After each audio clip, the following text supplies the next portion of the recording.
One of the things that we want to make sure that we're highlighting throughout this entire series about giftedness is that all gifted individuals are unique, exhibiting endless combinations of traits and talents that can carry both strengths and challenges. So, in this episode today, we're going to be outlining some of these different characteristics and traits that a lot of students that fall under the umbrella term of gifted might exhibit, and then the strengths and challenges that are associated with those.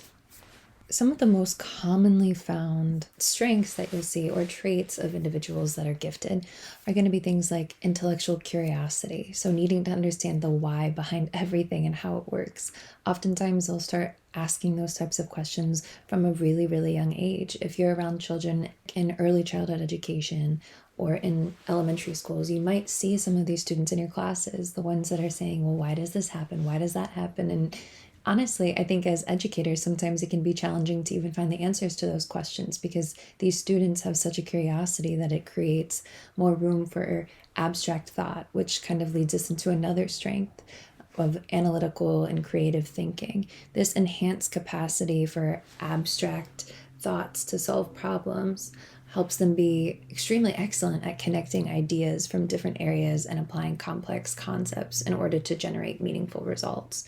So, this is really helpful in our society and is certainly something that should be fostered both in and outside of the classroom because it could be a really great indicator of something that that individual could be successful in their future. Let's say applying it to careers in academia or research. If we're talking about that discovery based learning or that curiosity that makes them want to just dig deeper and deeper into some of these unique or special interests that they tend to have, that they want to explore in great depth.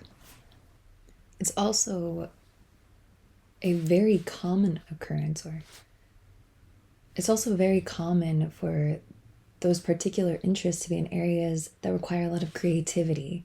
Creativity is certainly something that we see exhibited within or overly represented within the gifted population.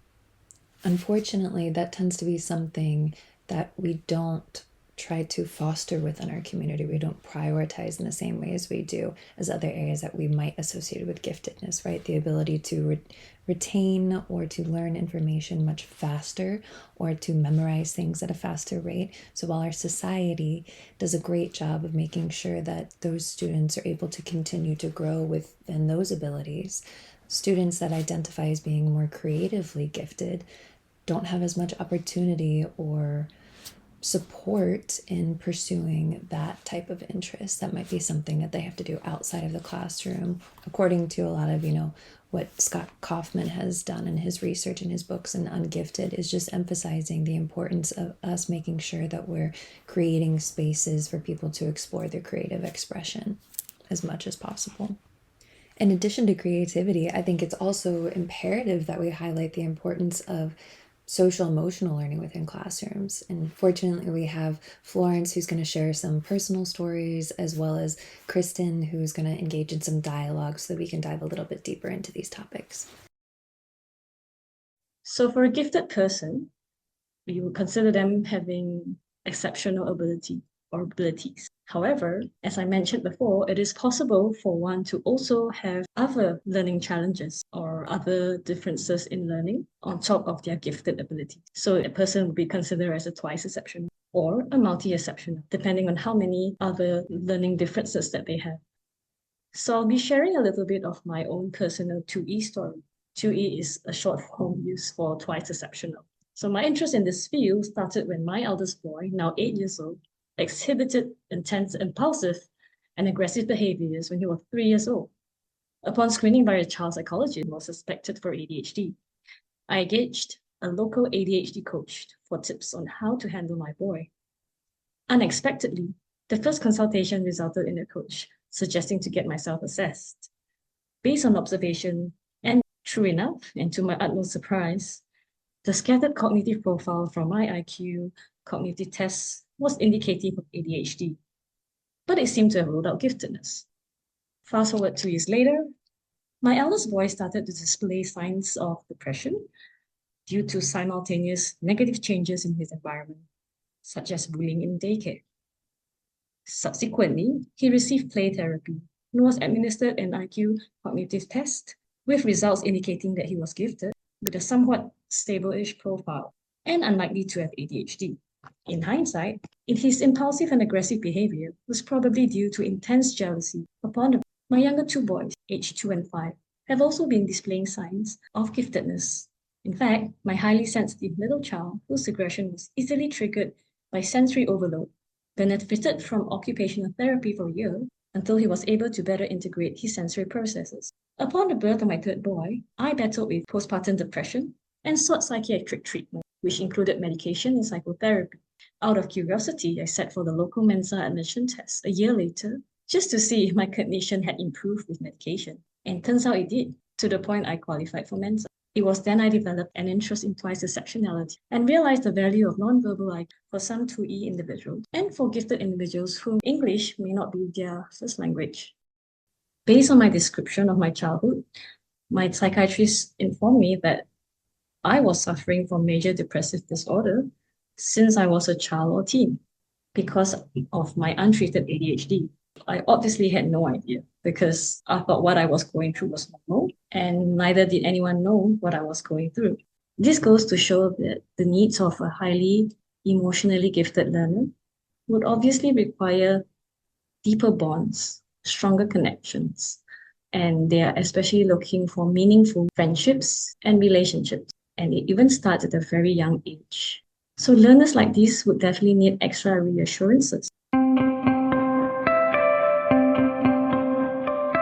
We were going to be talking about imposter syndrome and perfectionism. If you were thinking about imposter syndrome, how would you describe that? I think of being a fake, wondering whether am I going to be exposed? Someone going to find out am I a fraud? What about you? I think it's the idea that if someone has gained status from hard work or achievements, or is being praised for accomplishments, that they may doubt whether they really deserve that, or if they are perhaps even an acknowledged expert in their field, but then they are fearful that people will think they don't really know what they're talking about, that they doubt themselves a lot. Someone who is struggling with imposter phenomenon may have a lot of self-doubt or a lot of anxiety or feelings of vulnerability. Mm-hmm, mm-hmm. And maybe they think it comes by luck, like whatever they got so far, it's a chance thing. They don't deserve it. Or maybe even there was a mistake somewhere, letting me in here. Well, that makes me wonder, why would someone end up having these kind of thoughts or feelings? Where do you think it comes from?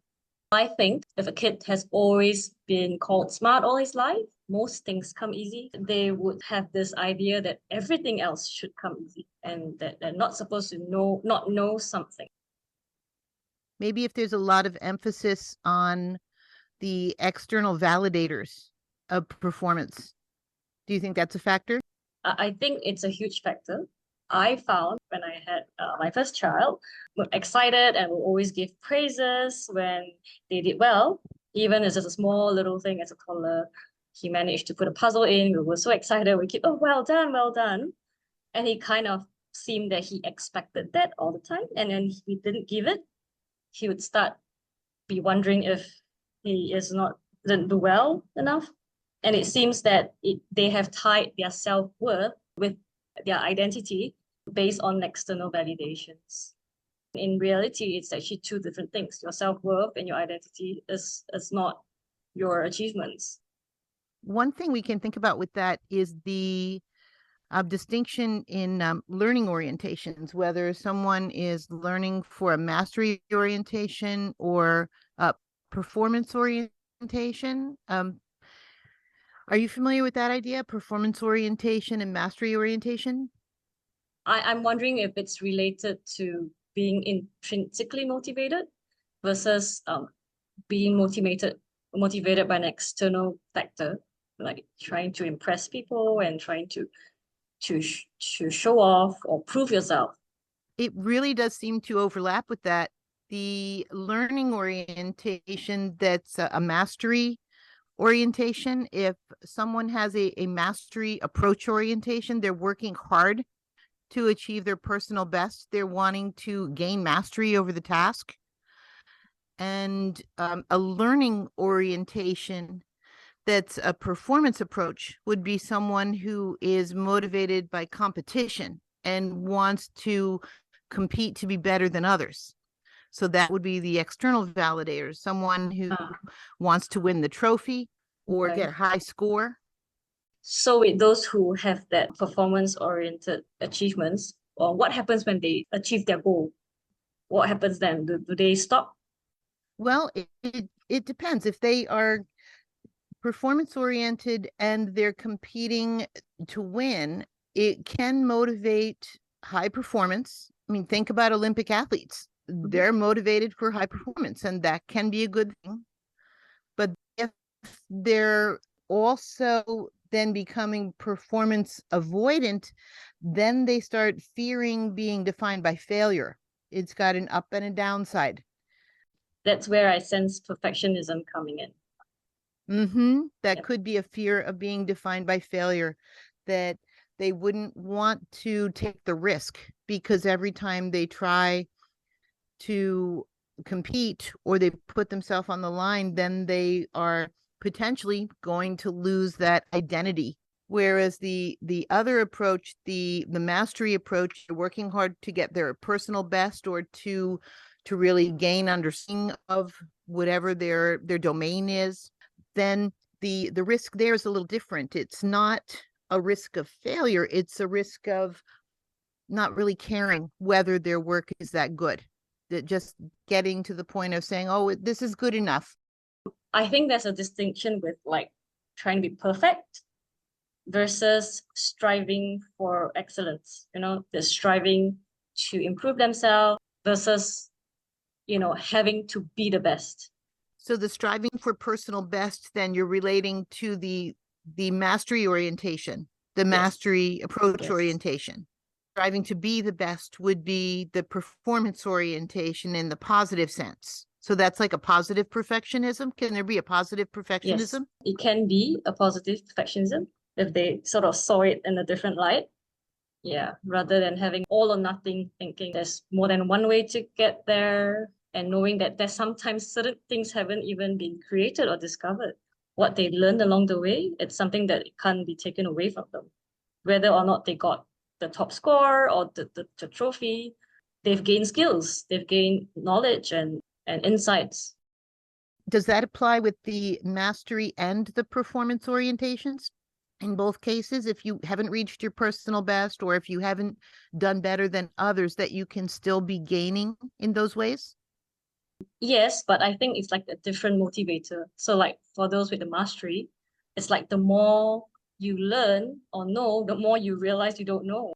You just keep trying and discovering, a pure joy of learning and seeking. Whereas if it's like the performance approach, they might get there, but and then they're lost. Like what next? And I think sometimes they get this midlife crisis. I mean, for adults, what I've done with my life. I've got all these titles, but now what? I think that can happen if people have focused very hard on a certain goal and then achieve it. The goal itself hasn't got a lot of intrinsic meaning for them anymore. They've just become so focused on that finish line, Yeah, that they don't know where they're going next.